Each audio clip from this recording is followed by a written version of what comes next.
the two major divisions of the labyrinth are the inner ear, the bony labyrinth, and inside of it, a membranous labyrinth. It's almost like a tube inside of a tube. Okay? The bony labyrinth is filled with a fluid called perilymph. Okay?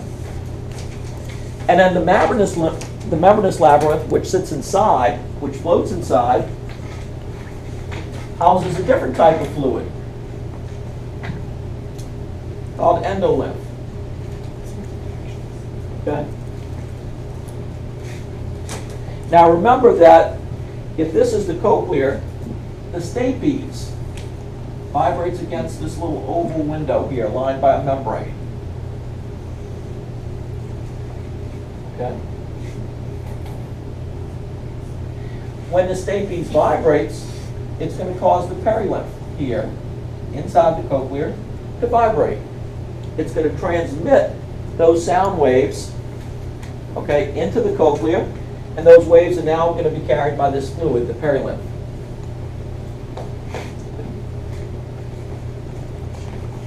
Now, if instead of drawing the cochlear, I were to draw the semicircular canals, again, part of the labyrinth, these are three semicircular structures like this, each of which is at right angles to the other. And if I could draw another semicircle at right angles, it would be three semicircles. Well, floating inside of that is semicircular ducts, conforming to the contour of this bony structure here. Get the idea? And in this case, the semicircular ducts are going to be filled with endolymph, and surrounding them within the semicircular canals, you can have perilymph. So it's a tube within a tube structure, with the inner tube being lined by a membrane, that outer tube, in fact, being lined by bone.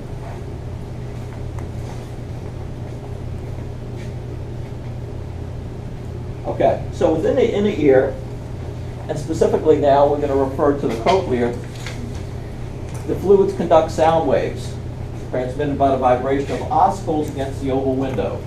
And specifically here, it's the stapes. Now, the entire bony labyrinth, in other words, this entire space inside of the causative Peters bone, which is represented by this cast, can be subdivided into three parts. A vestibule, you know a vestibule from a church. A vestibule is just the front part, the entrance. Semicircular canals and cochlear. Okay?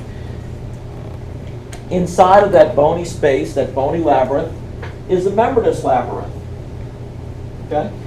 And this membranous structure that floats inside of the bony labyrinth, okay, is surrounded by a membrane that conforms to the contours of the bony labyrinth. Now, the membranous labyrinth can be subdivided into a utricle and saccule, which are inside the vestibule. Semicircular ducts here in purple, located inside of the canals, a larger structure simply surrounded by bone, and a cochlear duct. The cochlear duct is just a membranous structure that conforms to the contours of the cochlear, which is lined by bone. The vestibule, the front part of the labyrinth, okay, it contains receptors for static equilibrium, telling our body the position of the head in space. Okay? When we're simply standing still or seated at our desk, it tells us how our head is positioned in space. This vestibule, this component of the labyrinth, can also detect acceleration and deceleration. Okay? So it's responsible mostly for static equilibrium, where the semicircular canals can sense dynamic equilibrium, when our head moves in space, when it rotates. Depending upon the direction of rotation, hair cells within these semicircular ducts are going to be activated. In other words, their little cilia are going to move depending upon the direction of the fluid movement within those ducts. In other words, as our head rotates, it's going to cause movement of fluid inside of these ducts, which is going to impact those mechanoreceptors, those hairs at the tips of the hair cells. But that's not our main focus. I want you to know that the vestibule allows for detection of static equilibrium, the semicircular canals, dynamic equilibrium or rotational movement. Our main focus is going to be on the cochlea, which is responsible for hearing. By the way, what this slide says is vertigo is a type of dizziness, but more a sensation of spinning. The reason we bring up vertigo is vertebro is due to dysfunction of the inner ear, the semicircular canals. Okay, let's get back to the cochlea. It's the organ of hearing. When the hair cells within the cochlea are activated by movement of fluid, it's going to trigger impulses, nerve impulses that move along the vestibulocochlear nerve. Now, the cochlea, again, this is the part of the inner ear responsible for hearing, can be subdivided into three chambers, or scalas. Let's draw this.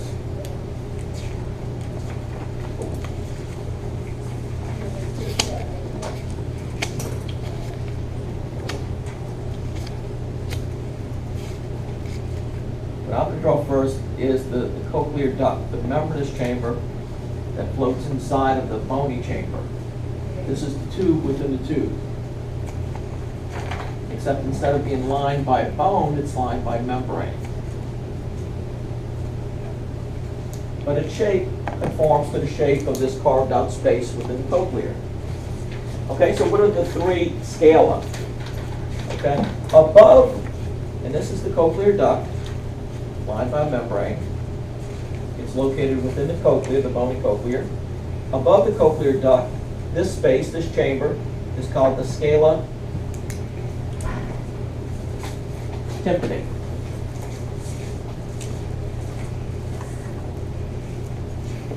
Okay. And because the scala tympani is part of the bony cochlear, it's filled with perilymph. Okay. I'm sorry, I misspoke. This is the scala vestibuli. But it's lined by, it's filled with perilymph, vestibuli. Okay? And at its innermost margin, this is the oval window.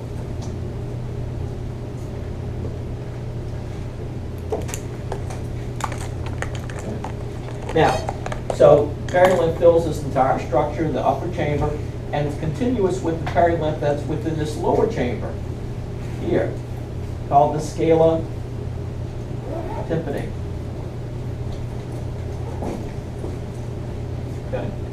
So we can subdivide this cochlear, this bony cochlear, into three chambers. In the center is the cochlear duct, and that subdivides it above into a scala vestibuli and below into a scala tympani. At the end of the scala tympani, this is the round window that opens into the middle ear cavity.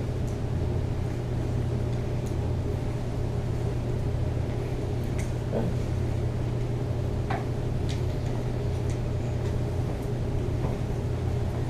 Now, this membrane that sits between the cochlear duct and the scala tympani is called the basilar membrane.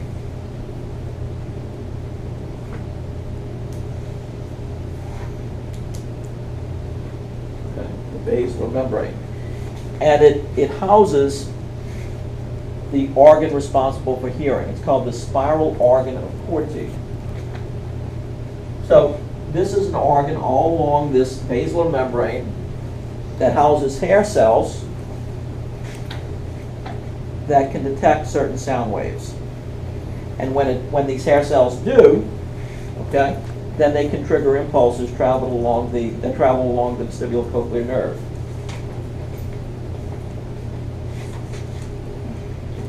Okay. So here we see the stapes vibrating against the oval window here, causing fluid to move within the scala vestibuli. Okay? Now, if it's a very low-pitched sound, by the way, this fluid wave will move all the way to the apex here and all the way around, like that. On the other hand, the higher pitched the wave, the more the energy then starts to move down immediately and kind of short circuit. It'll move directly down through this cochlear duct into the scala tympani. Okay? In other words, before we can discuss this, let's talk about some properties of sound waves. I don't understand how blood gets to the organ that's responsible for hearing. How blood? I mean, doesn't it have to have blood flow? Yeah, it does. If you look at this model, here's the organ of hearing right here. Okay. It's going to be embedded here. This is the internal carotid artery. Okay. All right. So, Okay. branches from the internal carotid are going to supply it. Now, we talked about sound waves. What sound waves are waves of condensation of air particles followed by rarefaction. So as sound waves move, what happens is air becomes condensed and ultimately rarefied, and then condensed again and rarefied. We can think of this condensation and rarefaction as little waves that are like this, with peaks and valleys. As air becomes condensed, we form a little peak. As air becomes rarefied, a little valley. Okay? As I speak, I'm generating sound waves where air gets ultimately compressed and rarefied as it spreads out toward your ears.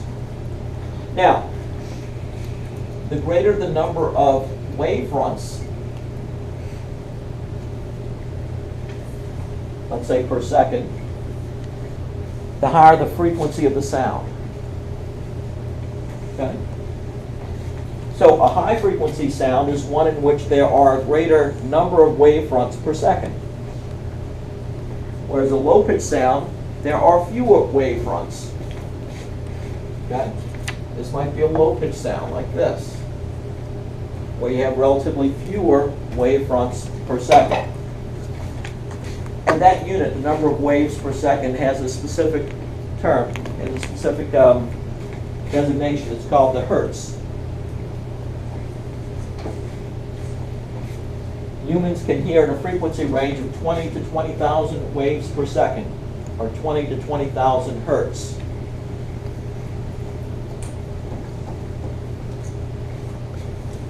The higher the frequency of a sound, in other words, as you move from 20 to up to 20,000, the higher the pitch of that sound. The lower the frequency, the lower the pitch. Okay? Now, this basilar membrane, okay, that houses, that holds, that supports the organ of Porti, that supports hair cells, its resonance varies from one end of the cochlear duct to the other. If we can think of the basilar membrane as being formed of fibers that are analogous, let's say, to the strings of a guitar, the fibers that line the more proximal part of the cochlear duct are thinner fibers that are stretched to a greater degree and vibrate in response to high-pitched sounds.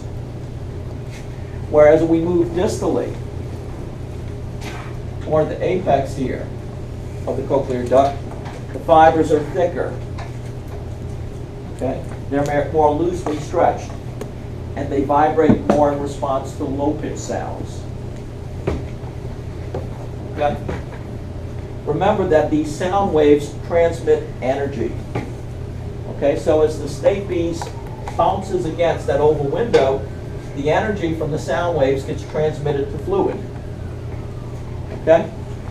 If it's a high-pitched sound that's traveling within this perilymph, okay, then in the adjacent compartment in the cochlear duct, it's more likely that there's going to be transmission of that energy into the cochlear duct, causing this basilar membrane to vibrate.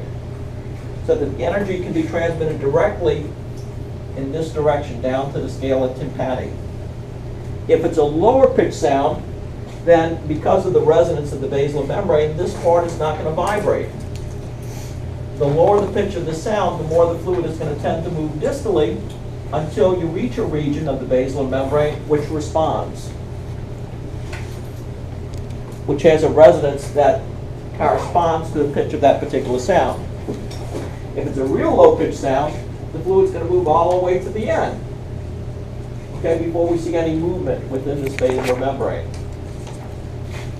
Now, another term we talk about is loudness of sound. Loudness doesn't depend upon the frequency of these wave fronts, but more the height. Okay?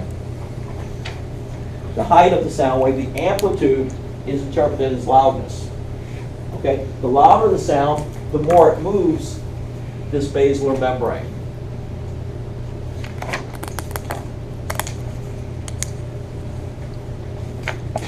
Okay?